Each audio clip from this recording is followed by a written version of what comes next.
Good morning, everybody. This is Judith Aco. You're listening to Mad Love. Let's get into it. So this weekend was mainly dominated by football games for me, and they were pretty good.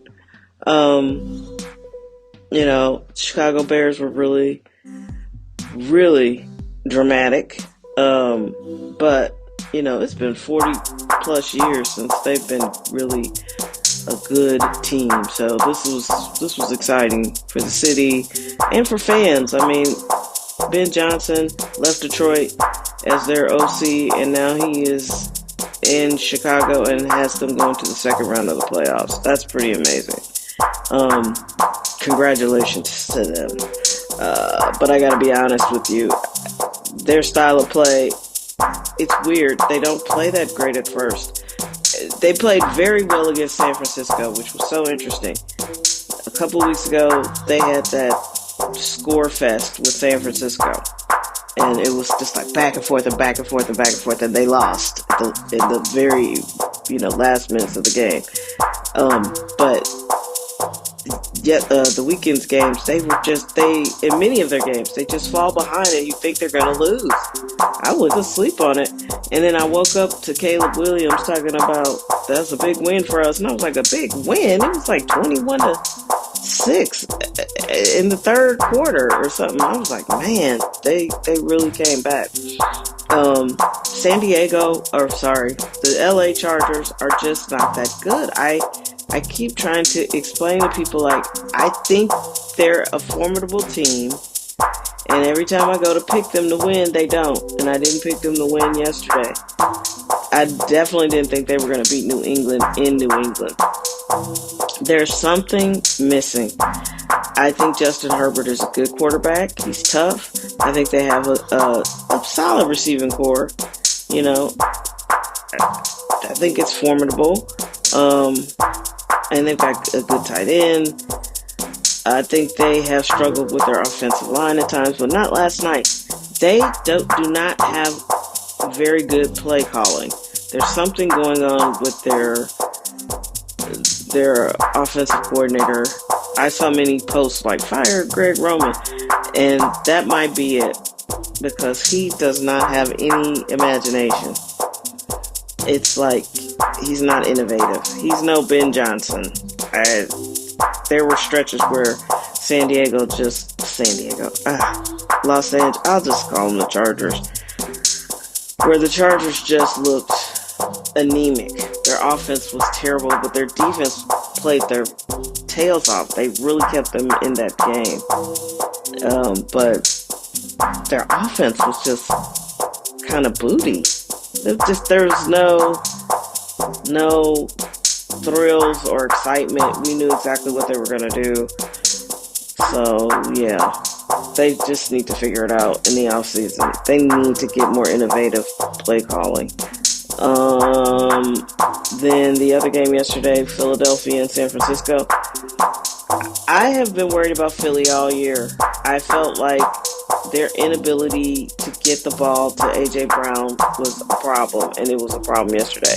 And then when they got it to him, he dropped it at least twice. So it's like something's going on there.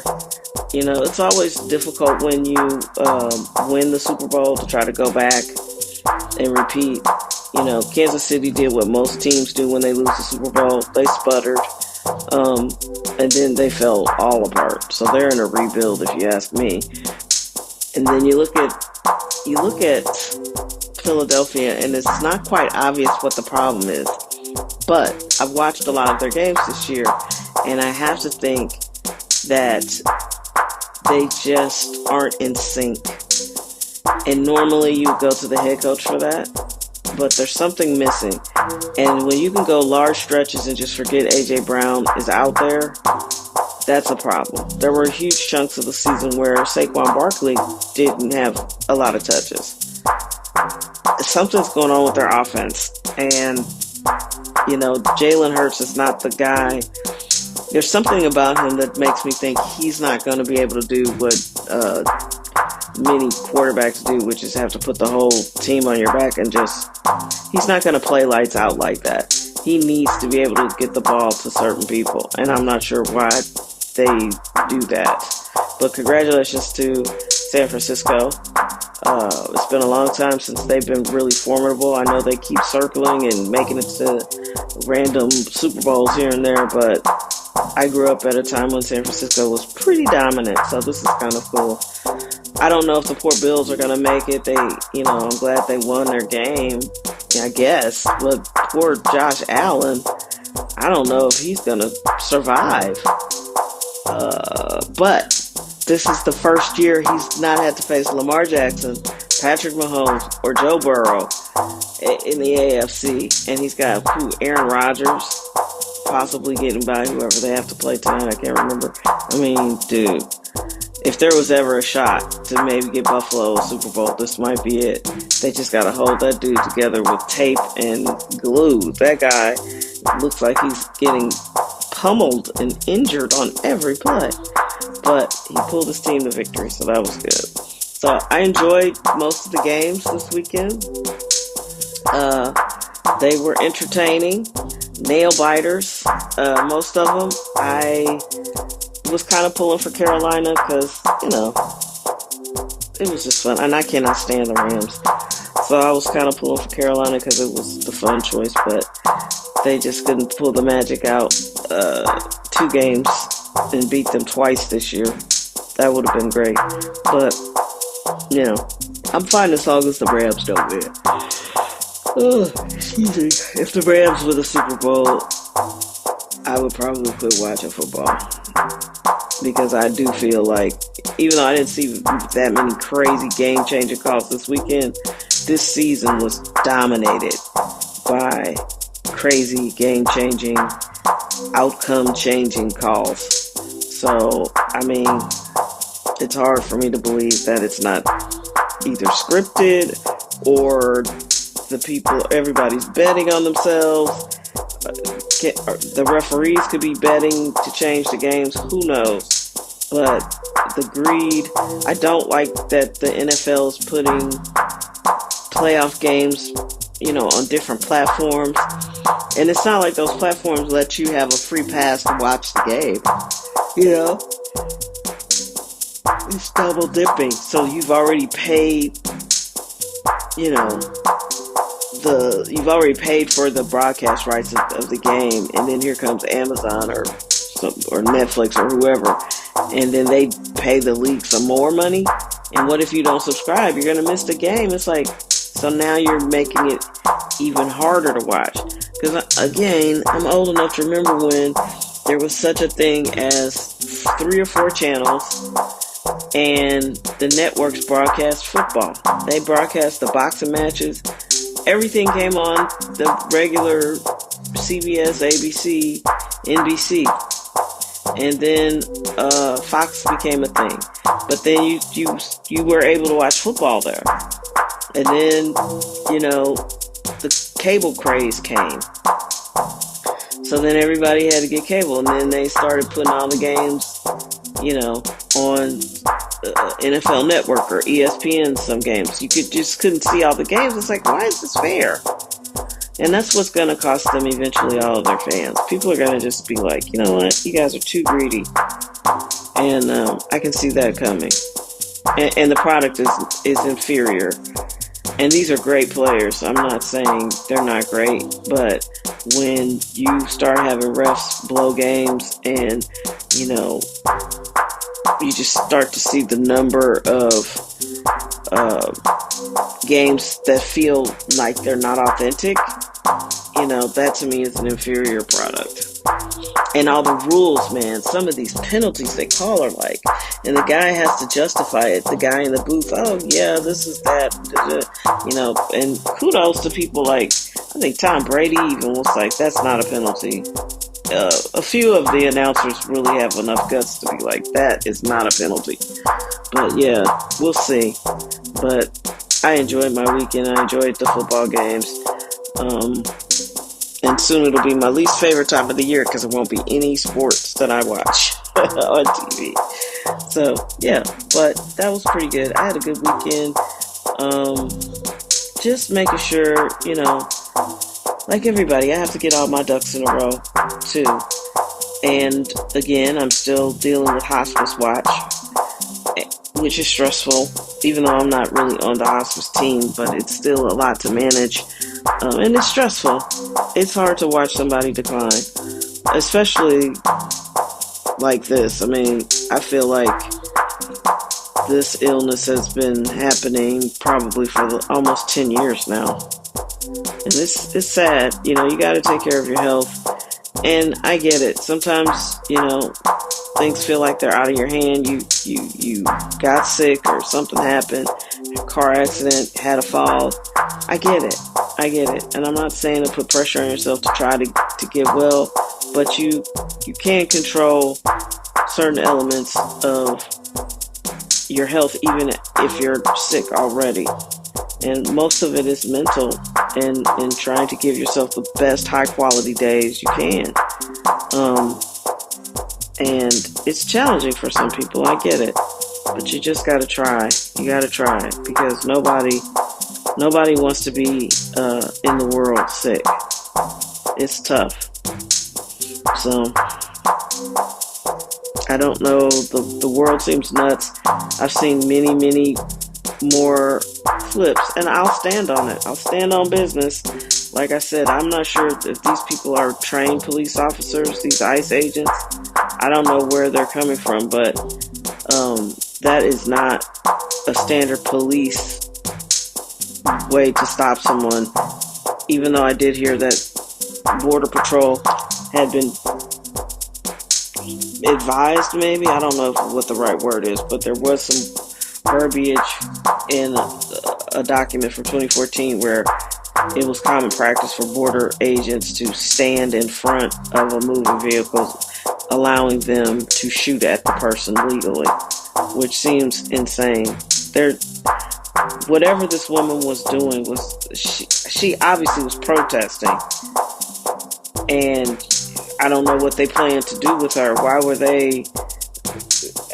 are they allowed to arrest a United States citizen who is protesting? You know, and I think guys like this, and I wasn't there, I'm just speculating. I've watched hundreds and hundreds of hours of dash cam footage. I'm thinking this guy didn't like these two mouthy women, these two mouthy lesbians, talking shit. And right before, because you have the wife, I think, she's standing outside and she's like, go grab some lunch, big boy, or something like that. And, you know, there are men who already have issues with women anyway. And then, you know, now they're lesbians and not the porn kind. These are real lesbians who hate dudes. You know what I mean? They're not interested in your masculinity in any way. And a lot of guys resent that. You know, there's plenty of motive to make him look like a murderer. And she didn't violently turn the car into him. You see what I'm saying? So this thing where he's like, I just got hit by a car, so I was sensitive. You weren't sensitive to it. You were angry. You got a little scared probably that you really would get hit, or you just are reckless. You know, you're just reckless. And like I said, I saw a case very similar to that, and I can't remember what the outcome was, but you know, there is something to public safety that this ICE agency just gets to ignore. And that's why people don't respect anything Trump is out here doing, because they just don't do it right. Nobody's professional. No one has any. Yeah, that's it. Trump is not a professional person, and so he has empowered a lot of unprofessional people as well. And I've been to a movie like that. I've had a boss that was completely unprofessional, in over his head, did not know what he was doing, and he only felt comfortable hiring people who were also like that because he didn't want to get shown up, and it was a disaster. So, I don't know. This is very scary, and I'm not suggesting everybody walk around and be afraid, but it's time to be more concerned about, you know, how things are happening. We're never going to figure out the why, because they're not going to tell us the truth. And it's not just Trump's government. The government has been corrupt for a long time. They just hid it better. This dude is just gaudy and flashy and a narcissist, so he has to share everything. And I believe all of this is so you will stop asking about those Epstein files, because he all up in it. He is in them. He's probably in them to the degree of somebody like Bill Clinton. And I don't know what the Clintons. Maybe the Clintons asked them to do all this so they could stop talking about him being up in the Epstein files. And yeah, all of this is just unnerving, because if there are still people who have a shred of faith that one or both of these parties is decent. And I'm telling you, you are probably extraordinarily naive. Not probably, you are naive. Neither one of these political parties is quote-unquote good, and neither of them is interested in serving the people. Neither. Nancy Pelosi has padded her pockets for years, making trades based off of the committees she sits on.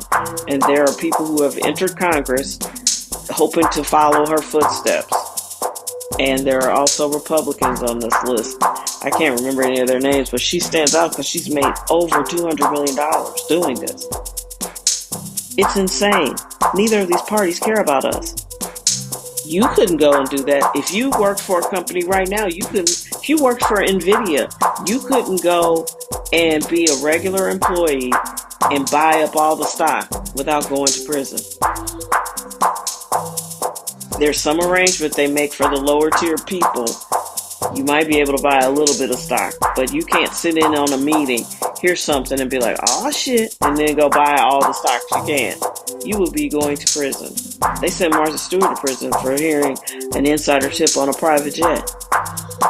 I mean, I'm sure they won't do that now because it seems like nobody wants to hold anybody accountable. But, you know, and maybe she did something to let them know she wasn't under anybody's thumb. So they were like, okay, well, we're going to put you in prison. I don't know. But you and me and regular folks would be totally up under the jail. We'd be in prison for sure. So if you still have a shred of faith in either of these parties, I'm breaking it to you now. You're naive. And you need to wake up and pay attention. This is us versus them. And they don't care about us.